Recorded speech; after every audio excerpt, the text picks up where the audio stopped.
ہرگز نہیں، تم مجھے ٹال رہے ہو۔ روبی نے اب پشت گاہ سے ٹیک لگا کر دونوں ہاتھ گود میں رکھ لیے تھے کیونکہ گاڑی اب بڑی شرافت سے چل رہی تھی۔ تم نے گلستان سے چلتے وقت بھی مجھے کچھ نہیں بتایا تھا اور اب بھی بتانا نہیں چاہتے۔ پتہ نہیں کہ تم روشن آباد میں کہاں جانا چاہتے ہو۔ سنو، تم جانتی ہو کہ سرکاری طور پر میں فون کمپنی کے لیے کام کر رہا ہوں۔ بھلا مجھے کیا پتا کہ ایٹمی تباہی کا کیا قصہ ہے۔ میرے آفس نے جو حکم دیا ہے اس پر عمل کر رہا ہوں۔ مجھ سے مت لڑو۔ روبی اب چلانے کے قریب تھی۔ چلو میں بھی اسی لہجے میں بات کرتی ہوں۔ یہ بتاؤ کہ گلستان کی ٹیلی فون کمپنی تمہیں گلشن آباد کے شہر روشن آباد کیوں بھیج رہی ہے؟ گلستان کی کمپنی یہ کام نہیں کرا رہی ہے تو پھر؟ روبی بھی اب اس سے بے معنی گفتگو سے لطف لینے لگی تھی۔ اسے علم تھا کہ انہیں ٹیلی فون کمپنی کی آڑ لینی ہے۔ یہ ہمارے نئے ٹیلی فون سسٹم کا ایک حصہ ہے۔ اگر تمہارا ٹیلی فون خراب ہو جائے اور اگر تمہاری ٹیلی فون لائنز ٹوٹ کر پڑوس کے سوئمنگ پول میں گر جائیں تو تم کسی دوسرے سے شکایت کرتی ہو۔ یہ ایک الگ نظام ہے۔ میں ایک اور کمپنی کا حصہ ہوں جس کا نام الیگزینڈر گراہم ڈنگ ایک کمپنی ہے اور شعبے کا نام انسداد فحش کالز ہے۔ روبی نے بمشکل ہنسی ضبط کی کیونکہ ٹائیگر نے یہ سب کچھ اتنی سنجیدگی سے کہا تھا کہ اگر روبی کی جگہ کوئی اور عورت ہوتی تو اس پر یقین کر لیتی۔ مجھے اب بھی یقین نہیں کہ تم ٹیلی فون کمپنی کے لیے کام کرتے ہو، وہ مسکرا کر بولی، اور مجھے بھی یقین نہیں کہ تم محض ایسے شخص سے انتقام لینا چاہتی ہو جو ٹیلی فون پر تمہیں تنگ کرتا ہے۔ میں تم سے کھل کر بات کرنا چاہتی ہوں۔ کس نے روکا ہے؟ ٹائیگر نے دونوں ہاتھ سٹیئرنگ سے ہٹا کر گردن کے پیچھے رکھ لیے اور نیم دراز سا ہونے لگا۔ روبی نے بوکھلا کر اس کے دونوں ہاتھ پکڑے اور کھینچ کر انہیں سٹیئرنگ پر رکھ دیا۔ ٹھیک ہے، اب نہیں بولوں گی، تم گاڑی چلاؤ، وہ ضد ہو کر بولی۔ شکریہ۔ ٹائیگر مسکرانے لگا۔ روشن آباد نیا شہر تھا جسے دیکھ کر ٹائیگر کو مایوسی ہی ہوئی۔ وہ اسے پرانا شہر ہی لگ رہا تھا۔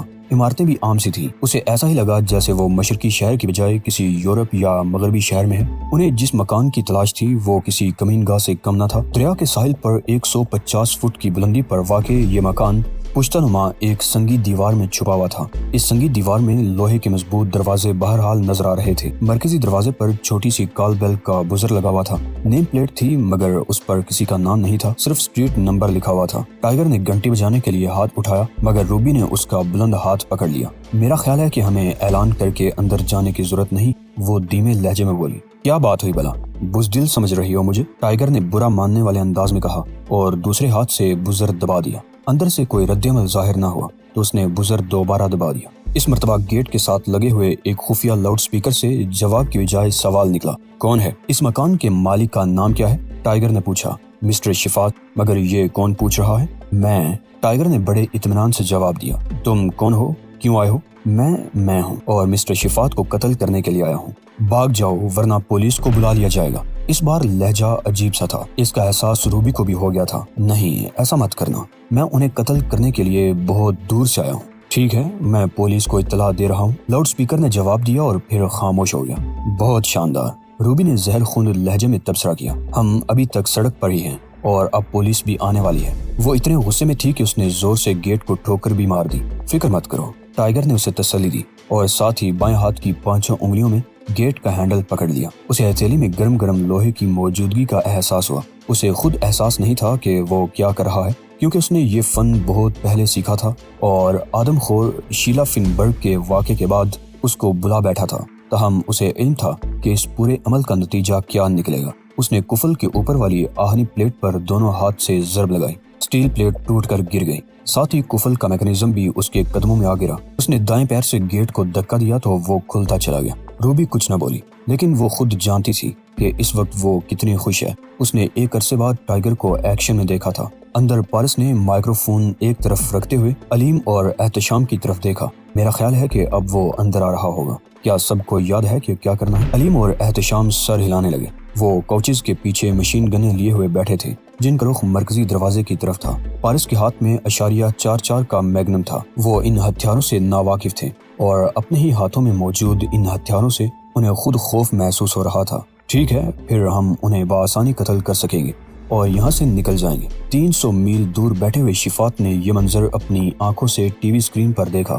روشن آباد والی اس کی رہائش گاہ کے ڈرائنگ روم میں 3 افراد ہتھیار سنبھالے بیٹھے تھے اور خود اس کے ساتھ حاتم بیٹھا ہوا تھا۔ میں ابھی تک یہ نہیں سمجھ پایا، حاتم نے اسکرین کی طرف اشارہ کر کے کہا۔ میرا خیال تھا کہ آپ نے مجھے اس لیے بلایا ہے کہ تمہیں بھی موقع ملے گا حاتم، شفات نے مسکرا کر جواب دیا۔ مگر یہ 3 افراد کس لیے مسلح کیے گئے ہیں؟ تمہیں موقع ضرور ملے گا۔ شفات نے زور دے کر جواب دیا، ساتھ ہی اس نے ہاتھ اٹھایا اور مارسیا جو ایک کونے میں کھڑی ہوئی تھی لپک کر اس کا خالی کپ بھرنے لگی۔ وہ اب تک اورنج ٹی کے 3 کپ پی چکا تھا۔ خالی کپ بھرنے کے بعد وہ خاموشی سے کونے میں جا کر کھڑی ہو گئی۔ اس کی آنکھیں اب بھی اسکرین پر جمی ہوئی تھی۔ روبی فرنٹ ڈور کی طرف بڑھنے لگی۔ اس کا ہاتھ ڈور ناب کو گھمانے کے لیے اٹھ رہا تھا۔ کیا واقعی اس راستے سے اندر جاؤ گی؟ ٹائیگر نے پوچھا۔ کیوں نہیں، تم اپنی موجودگی کا اعلان کر چکے ہو، اب چھپانے کے لیے کچھ بھی نہیں رہا۔ روبی نے خوبصورت اور چھوٹا سا ریوالور نکال لیا۔ ہمیں اچانک دیکھ کر انہیں حیرت تو نہیں ہوگی، وہ تو ہمارے منتظر ہی ہوں گے۔ ہاں، لیکن اس دروازے کی چوکھٹ پر پہنچتے ہی تمہیں ضرور حیرت ہوگی، ٹائیگر نے سخت لہجے میں کہا۔ اس دروازے کو جال سمجھ لو، اتنا ہی کافی ہے۔ ممکن ہے کہ وہ یہ سوچ رہے ہوں کہ پولیس والی دھمکی کے بعد ہم جا چکے ہیں۔ ہرگز نہیں، وہ ہمارے منتظر ہیں کا صیغہ کیوں استعمال کر رہے ہو؟ میرا خیال ہے کہ اندر ایک ہی آدمی ہوگا۔ لاؤڈ سپیکر پر ایک ہی کی آواز سنائی دی تھی۔ وہ 3 ہیں ننھی چڑیا۔ ٹائیگر کا لہجہ عجیب سا بلکہ اجنبی سا تھا۔ تمہیں کیسے معلوم ہوا؟ میں ان کی آوازیں سن سکتا ہوں۔ تم؟ روبی نے مشکوک انداز میں اس کی طرف دیکھا۔ مگر اوشان کا خیال ہے کہ تمہاری تربیت ابھی مکمل نہیں ہوئی۔ میری تربیت کبھی مکمل نہیں ہوگی، ٹائیگر نے جواب دیا۔ 3 ہیں، ان میں سے ایک کو یا تو دمہ ہے یا پھر وہ خوف کی وجہ سے تیزی سے سانس لے رہا ہے۔ روبی نے ٹائیگر کی طرف دیکھا اور پھر پہلی بار اسے احساس ہوا کہ شیلا فنبرگ کے ہاتھوں زخمی ہونے سے پہلے والا ٹائیگر اس کے سامنے کھڑا ہوا ہے۔ ٹائیگر کا چہرہ سرخ ہو رہا تھا اور باقی 2، وہ سرسراتے ہوئے لہجے میں پوچھ رہی تھی۔ ان کی سانسیں معمول کے مطابق ہیں، لیکن وہ بہرحال کبھی کبھی لمبی لمبی اور کبھی کبھی چھوٹی چھوٹی سانسیں لے رہے ہیں۔ اس سے ان کے اضطراب کی نشاندہی ہو رہی ہے۔ میرا خیال یہ ہے کہ وہ مسلح ہیں اور انہیں مسلح رہنے کی عادت نہیں۔ ٹائیگر، روبی نے سرگوشی کی۔ واپسی مبارک ہو۔ شکریہ، ٹائیگر نے مسکرا کر نرم لہجے میں جواب دیا اور ایک طرف عقبی حصے کی طرف بڑھ گیا، اور جب اس نے اپنے عقب میں نرم قدموں کی آواز سنی تو وہ مسکرانے لگا۔ عمارت کے اگلے ہی حصے میں پہنچ کر وہ رک گیا۔ ہم دوسری منزل پر چلیں گے، مگر ٹائیگر نے فوراً ہی روبی کے منہ پر ہاتھ رکھ دیا اور سرگوشی میں بولا، اب ہم سرگوشیوں میں بات کریں گے۔ مگر تم نے تو کہا تھا کہ عقبی حصے سے داخل ہوں گے۔ وہ تو ان کو سنانے کے لیے کہا تھا ننھی چڑیا، اس نے سرگوشی میں جواب دیا۔ مگر کیوں؟ اس لیے کہ انہوں نے ہر طرف مائکروفون اور کیمرے نصب کر رکھے ہیں، اور میں یہ نہیں چاہتا کہ انہیں قبل از وقت ہمارے اقدامات کا علم ہو سکے۔ کیا تم خوف زدہ ہو؟ روبی اسے بغور دیکھ رہی تھی۔ ہاں، لیکن اپنے لیے نہیں۔ ٹھیک ہے، روبی کی آنکھیں چمکنے لگی۔ وہ عجیب سی خوشی محسوس کر رہی تھی۔ اسے ایسا لگا تھا جیسے اس کی رگوں میں شہد سا دوڑ گیا ہو۔ چلو، میں تمہارے ساتھ ساتھ رہوں گی۔ دوسری منزل کی کھڑکی کھلی ہوئی تھی، لہٰذا ٹائیگر نے پہلے روبی کو کھڑکی کے راستے اندر جانے کا اشارہ کیا۔ وہ کسی بلی کی طرح کھڑکی پر چڑھی اور اندر کود گئی۔ ٹائیگر فوراً ہی اس کے پیچھے کود گیا۔ یہ کھڑکی کسی بیڈ روم کی تھی۔ اس کمرے کی دیواریں، فرش، بیڈ کی چادریں اور پردے سبھی شوخ سرخ رنگ کے تھے۔ اوہ، ایسا لگتا ہے جیسے اس کمرے کو ہیمریج ہو گیا ہے۔ ٹائیگر نے برا سا منہ بنا کر تبصرہ کیا۔ گڈ، کمرہ مجھے پسند آیا، روبی اسے چڑھانے کے لیے بولی۔ حالانکہ سرخ رنگ کا اتنا فراوانی سے استعمال اسے بھی پسند نہیں آیا تھا۔ یقیناً اس کمرے میں اگر کسی بکرے کو لا کر ذبح بھی کر دو تو کہیں خون کا قطرہ تک نظر نہیں آئے گا۔ میں تمہیں یہاں ذبح کر دوں تو کیسی رہے گی؟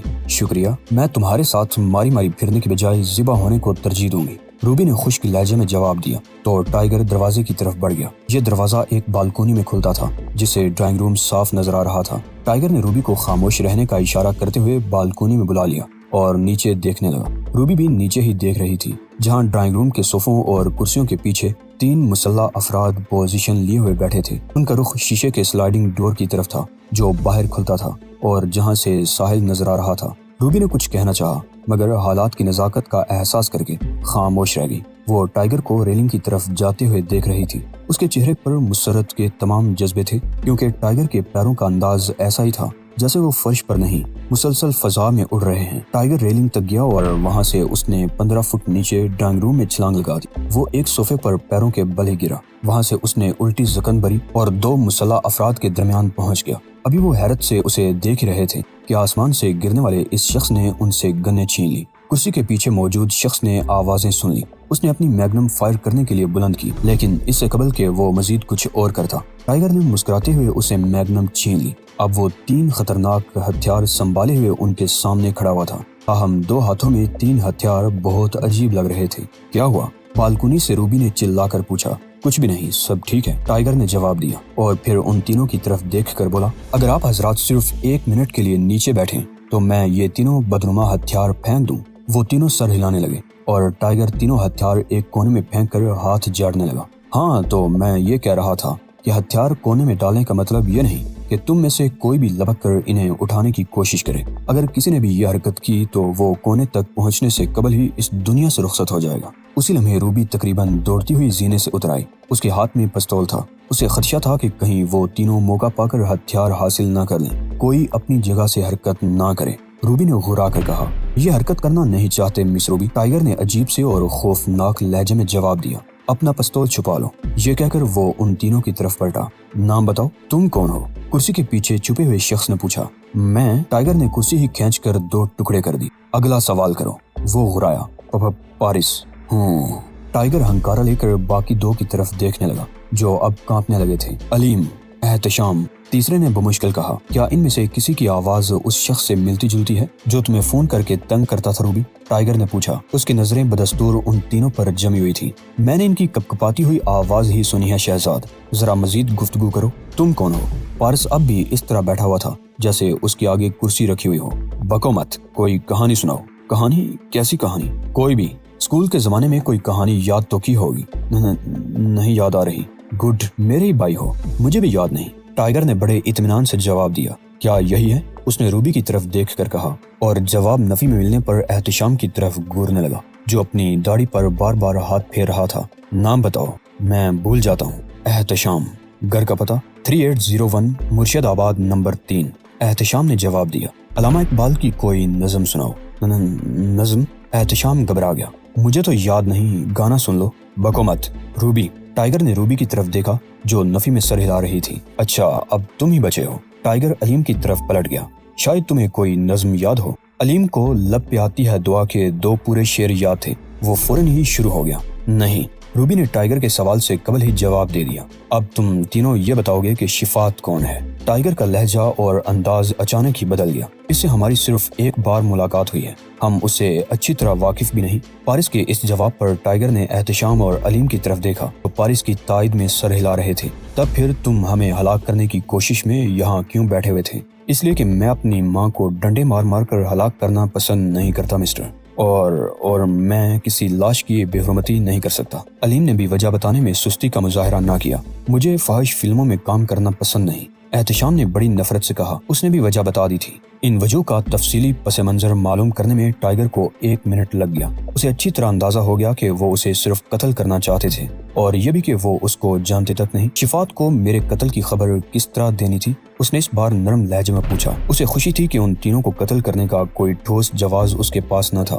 اس بارے میں ہمیں کوئی ہدایت نہیں ملی تھی۔ پارس نے دھیمے بلکہ کمزور لہجے میں جواب دیا۔ اس کا مطلب یہ ہے کہ اس کمرے میں بھی مائکروفون اور کیمرے وغیرہ چھپے ہوئے ہیں روبی؟ ٹائیگر نے بڑے اطمینان سے ادھر ادھر دیکھ کر اپنی رائے کا اظہار کیا۔ شاید وہ یہ منظر دیکھ رہا ہو۔ پھر وہ پارس، علیم اور احتشام کی طرف پلٹا۔ تم تینوں جا سکتے ہو۔ کیا مطلب؟ پارس اچھل پڑا۔ کیا تم ہمیں پولیس کے حوالے نہیں کرو گے؟ احتشام کی آنکھیں مارے حیرت کے پھٹی رہ گئی تھی۔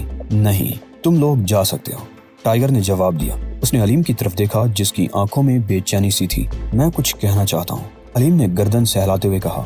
بولو۔ ٹائیگر کا لہجہ نرم تھا۔ شفات نامی اس شخص کو میں نے یہ کہتے ہوئے سنا تھا کہ قاضی گڑھ میں اس کا مکان ہے اور یہ کہ وہاں سے ملنے کے لیے کچھ لوگ آنے والے ہیں۔ شکریہ دوست، ٹائیگر نے اس کے کندھے پر ہاتھ رکھ کر کہا۔ تم نے بہت کام کی بات بتائی ہے، بہت شکریہ۔ تیار ہو جاؤ تم۔ شفات نے اسکرین سے نظریں ہٹائے بغیر کہا۔ میں نے کہا تھا نا کہ تمہیں بھی موقع ضرور ملے گا، وہ جلد ہی یہاں پہنچنے والا ہوگا۔ میں ہر وقت تیار رہتا ہوں مسٹر شفات، حاتم نے سینہ پھلا کر جواب دیا۔ یہی تمہارے حق میں بہتر بھی ہے۔ شفات نے اس بار مسکرانے کی زحمت بھی کی تھی۔ حاتم چلا گیا اور مارسیا کمرے میں چلی آئی۔ وہ انجینئر جیسی ڈانگری میں تھی۔ کیا وہ فرار ہو گیا؟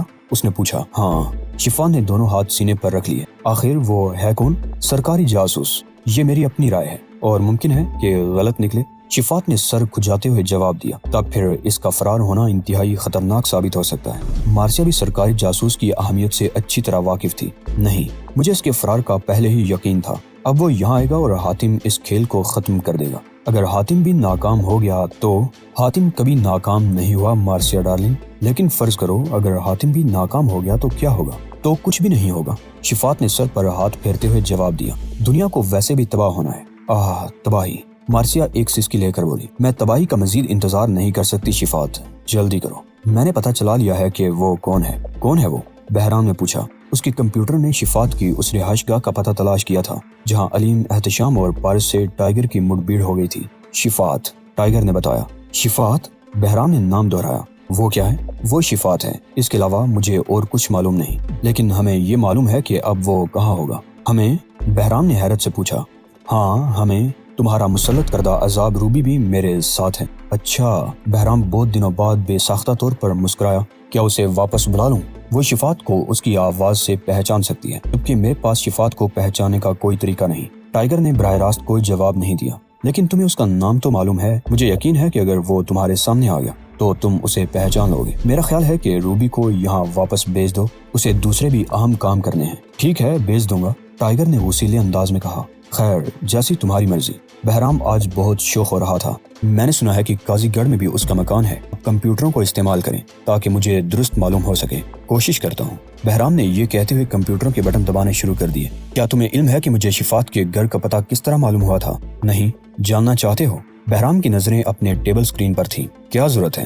سنو، بہرام کو اس جواب پر واقعی غصہ آ گیا۔ قاضی گڑھ کا پتہ مل گیا ہے، ممکن ہے اسی کا ہو۔ میں اس پتے پر قسمت آزمائی کروں گا، ٹائیگر نے بڑی متانت سے جواب دیا۔ وہ جانتا تھا کہ بہرام اس وقت غصے میں ہے۔ لکھو، بہرام نے پتہ لکھوایا، جس کو ٹائیگر نے لکھنے کی بجائے ذہن میں محفوظ کر لیا۔ شفات کا پس منظر بہت دلچسپ ہے، کیا تم اس سے واقف ہونا پسند کرو گے؟ نہیں، میں سمجھا نہیں۔ بہرام اس دو ٹوک بیان پر ششدر رہ گیا۔ ٹھیک ہے، کیا ٹھیک ہے؟ بہرام اب پہلو بدلنے لگا تھا۔ سنو، تم نے پوچھا تھا کہ کیا میں شفات کے پس منظر میں دلچسپی لیتا ہوں؟ میں نے جواب دیا نہیں۔ کیا یہ اتنی ہی پیچیدہ بات ہے کہ تمہاری سمجھ میں نہ آ سکے؟ نہیں، میں سمجھ گیا، بہرام نے اس بار دھیمے لہجے میں جواب دیا۔ لیکن یاد رکھو کہ شفات گزشتہ دنوں میں جنگ عظیم سوئم کو بہت قریب لا چکا تھا۔ اس کے خلاف انتہائی اقدامات کی ضرورت ہے۔ کیا تم اس کو ایٹمی بٹی میں دیکھنا پسند کرو گے؟ میں یہ چاہتا ہوں کہ وہ دوبارہ ایسی حرکت نہ کر سکے۔ ٹھیک ہے، میں سمجھ گیا، خدا حافظ۔ ٹھیک ہے، میں جا رہی ہوں، روبی پیر پٹک کر بولی۔ وہ غصے میں ٹائیگر کو بہت اچھی لگ رہی تھی۔ نہیں، تم نہیں جاؤ گی، اس مسئلے کو میں خود حل کر لوں گا۔ شکریہ، میں جاؤں گی، یہ میرا فیصلہ ہے۔ میں کہہ چکا ہوں کہ تم نہیں جاؤ گی۔ اگر میں چلی جاؤں تو کیا کر لو گے؟ وہ چیخ پڑی۔ کیا مار ڈالو گے مجھے؟ تمہارا قتل مشکل ثابت نہیں ہوگا، ٹائیگر نے دونوں ہاتھ کانوں پر رکھ کر جواب دیا۔ لیکن اتنی زور سے مت چیخو، کان کے پردے پھٹ جائیں گے۔ ویسے جا کر دیکھو، اگر نہ جاؤں تو۔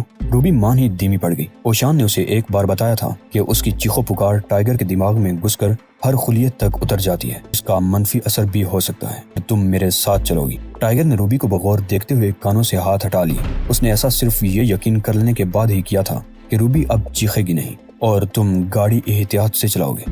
وعدہ، ٹائیگر نے بڑے خلوص سے جواب دیا۔ لیکن وہ فیصلہ کر چکا تھا کہ روبی کو اس سرد درمی کی سزا ضرور ملے گی۔ وہ اس مشن کے خاتمے پر اسے راستے میں کہیں چھوڑ دے گا تاکہ وہ ٹیکسی کی تلاش میں زچ ہو جائے۔ حاتم قاضی گڑھ والے مکان میں تنہا تھا۔ یہ مکان سمندر کے قریب تھا اور اس کے دونوں طرف ساحلی شاہراہ اعظم پھیلی ہوئی تھی۔ ڈرائیو وے سے قبل ایک بلند و بالا آہنی گیٹ تھا اور ڈرائیو وے کے خاتمے پر مکان میں داخلے کا دروازہ تھا جو گیٹ ہی کی طرح مضبوط اور ناقابل تسخیر تھا۔ حاتم کو یہاں چھوڑتے وقت مارسیا نے مرکزی گیٹ کھلا چھوڑ دینے کی تجویز رکھی تھی، جو شفات نے یہ کہہ کر مسترد کر دی تھی کہ گیٹ مقفل ہو یا کھلا ہو، دروازے اسے نہیں روک سکتے۔